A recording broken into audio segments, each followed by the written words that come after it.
Utumani yeyeni kakekuna rangalu argera mi jakotini tuyo simadalu laftina tidu kalona bariyana anjete ijakon argenga made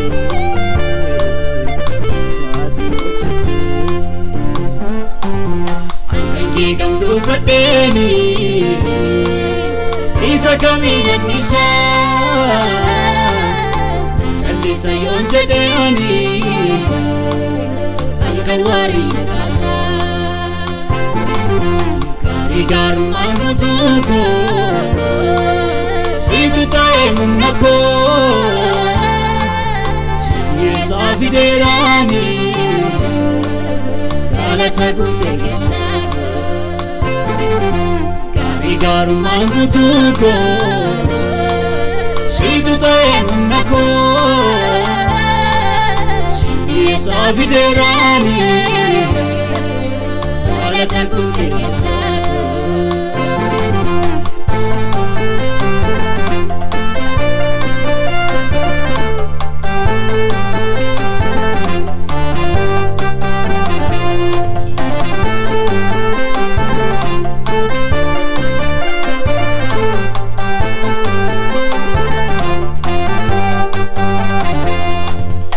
Kananga famarfame adina keessa dhume firri falaga daluni ise gaafa deeme na birmatte ta Yesus ko ati qabde tarka ko shillelli faddan callesu Abarako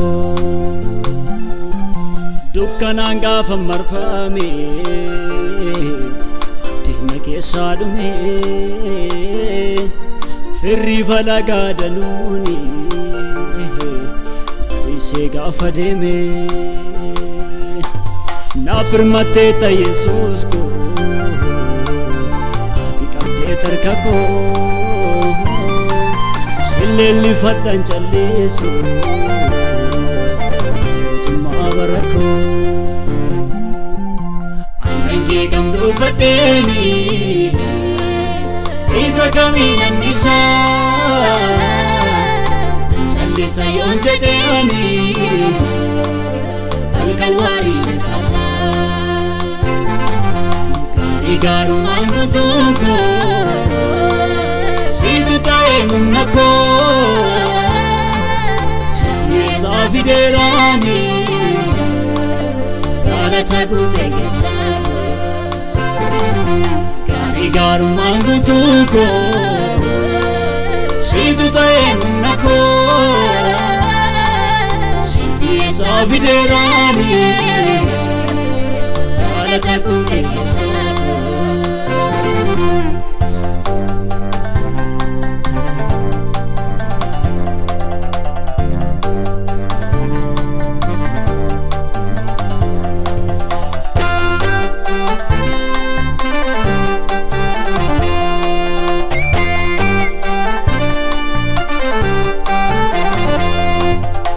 Challisu si argera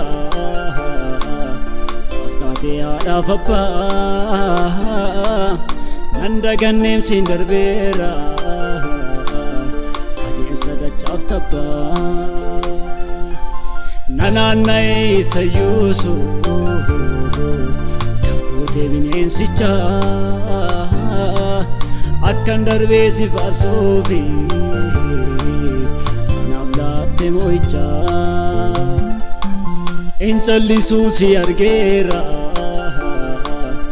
aftate adafappa Nandaganneem siin darbeera adeemsa dachaaf tabbaa nanaanna'ee isa yuusuu kankoote bineensichaa akkan darbee si faarsuufi naaf laatte moo'ichaa aannan kee kan dubbadheeni isa kamiin annisaa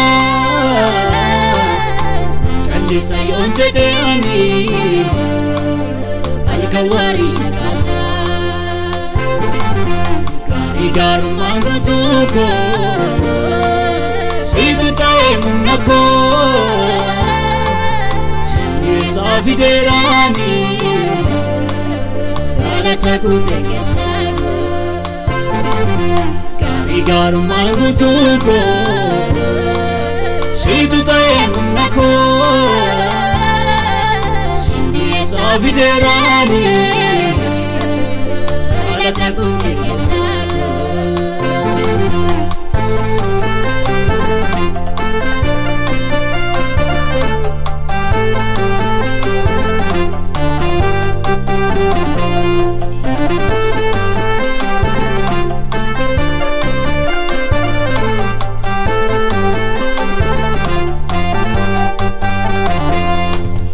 Anataa'ee mimmaani bosona laale jikee dachaa gogee na boosisu lalisee karaa kee eenyutu sin fakkeeffadhu gaarummaan kee barri kee kan hin dhumneedha eenyuchiraa kee Anataa'ee mimmaani bosona laale jikee dachaa gogee na boosisu naaf lalisee karaa kee eenyutu sin fakkeeffadhu adda gaarummaan kee barri kee kan hin dhumneedha eenyutu raakki kee aannan kee kan dubbadheeni isa kamiin annisaa callisa yoon jedheeni halkan waarii naqaasaa gaarii gaarummaan guutuu koo siitu ta'ee humna koo sirreessaa fideeraani galata guutee keessaa gaarii gaarummaan guutuu koo siitu ta'ee humna koo sirreessaa fideeraani galata guutee keessaa